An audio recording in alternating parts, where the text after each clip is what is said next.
अभी प्रिंसिपल साहब ने एक महान राष्ट्रभक्त की पूरी जीवन गाथा को बताया। केवल गाथा इसलिए गाथा गाई जाती है हम उस गाथा से कुछ ज्ञान प्राप्त करें, हम उसके द्वारा कुछ मिल पाए। इतिहास इसीलिए हम पढ़ते हैं, इतिहास से हमें बीती हुई समय की परिस्थितियों का ज्ञान करते हुए आगे बढ़ने का अवसर मिलता है। आज हम एक सरदार वल्लभ भाई पटेल जिनका जन्म गुजरात में हुआ था और उस समय हुआ था जब भारत देश परतंत्र था और उसे ऐसे भारत माँ को ऐसे पावन पवित्र सुपुत्रों की आवश्यकता थी। उस समय माँ भारती को उस समय इनका अवतरण पृथ्वी पर हुआ। इनका जन्म 1875 ईस्वी में गुजरात में हुआ और इनका देहावसान 25 दिसंबर 1950 ईस्वी को हुआ, अर्थात 50 लगभग 75 वर्ष की एज में इस संसार में 75 वर्ष की एज में लगभग 20 वर्ष के जब स्टूडेंट होते हैं तब कुछ करना शुरू करते हैं।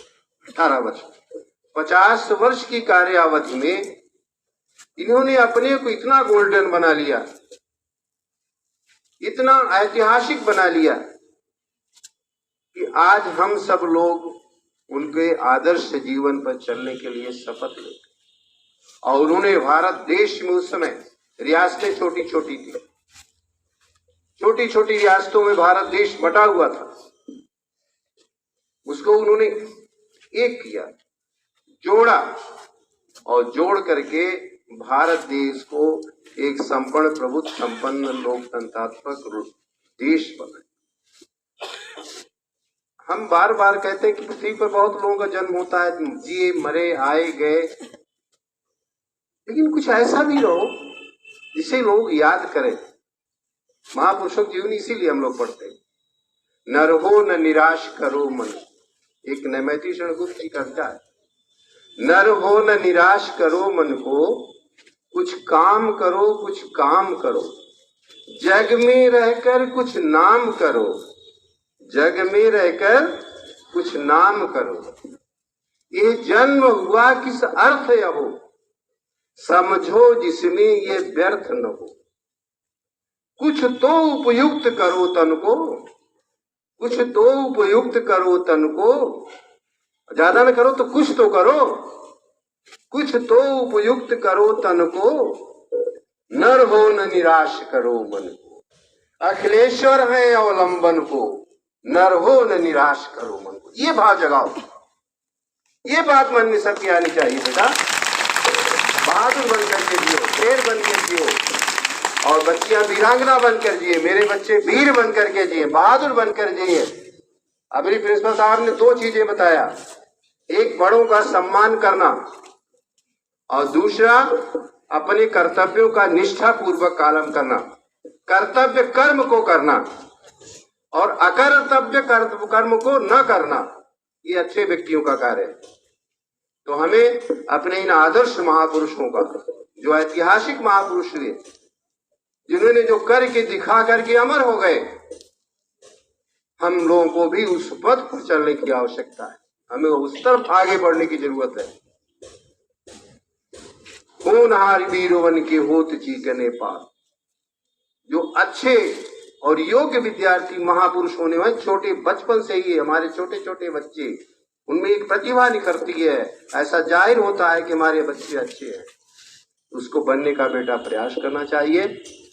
राष्ट्रीय एकता दिवस के रूप में यह जन्म दिवस सरदार वल्लभ भाई पटेल जी का मनाया जा रहा है। इन्होंने पूरे राष्ट्र को एक बनाया था, इसलिए उनके जन्म दिवस को राष्ट्रीय एकता दिवस के रूप में मनाने के लिए संकल्प लिया गया, मनाया जा रहा है। उस पर एक शपथ हमारे सभी नौनिहाल बच्चों को, बच्चियों को लेना है, क्योंकि हमारा राष्ट्र गौरव सबसे बड़ा है। राष्ट्र गौरव, राष्ट्रीय एकता, राष्ट्रीय सुरक्षा, राष्ट्रीय सम्मान हमारे जीवन का, हमारे बहादुर लोगों का जीवन, जो अच्छे लोग हैं जो बुद्धिमान लोग हैं उनके जीवन का प्रमुख लक्ष्य होता है।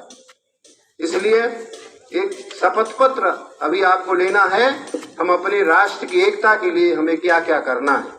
तो इस बस आप शपथ पत्र आपको कराएंगे, आप सब लोग खड़े हो जाएंगे और हाथ बाहर करके जैसे आप प्लेस लेते हैं शपथ लेंगे, मन से लेंगे, दिल से लेंगे, हृदय से लेंगे और आत्मा में बैठा लेंगे। शपथ ऐसे मुंह से नहीं ली जाती, शपथ हृदय में बैठा के ली जाती है, विचारों से ली जाती है। उसको आप लोग अभी पढ़ेंगे और उसके अनुसार पूरा जीवन चलने का प्रयास करेंगे। हर वर्ष इसी दिन एकता दिवस मनाया जाएगा, जिससे वो लगे कि एक साल में आपने अपने देश के लिए क्या क्या किया। Attention, take place position. मैं सत्यनिष्ठा से शपथ लेता हूँ कि मैं राष्ट्र की एकता, अखंडता और सुरक्षा को बनाए रखने के लिए स्वयं को समर्पित करूंगा और अपने देशवासियों के बीच यह संदेश फैलाने का भी भरसक प्रयत्न करूंगा। मैं यह शपथ अपने देश की एकता की भावना से ले रहा हूँ, जिसे सरदार वल्लभ भाई पटेल की दूरदर्शिता एवं कार्यों द्वारा संभव बनाया जा सके। मैं अपने देश की आंतरिक सुरक्षा सुनिश्चित करने के लिए अपना योगदान करने का भी सत्यनिष्ठा से संकल्प करता हूँ। जय हिंद।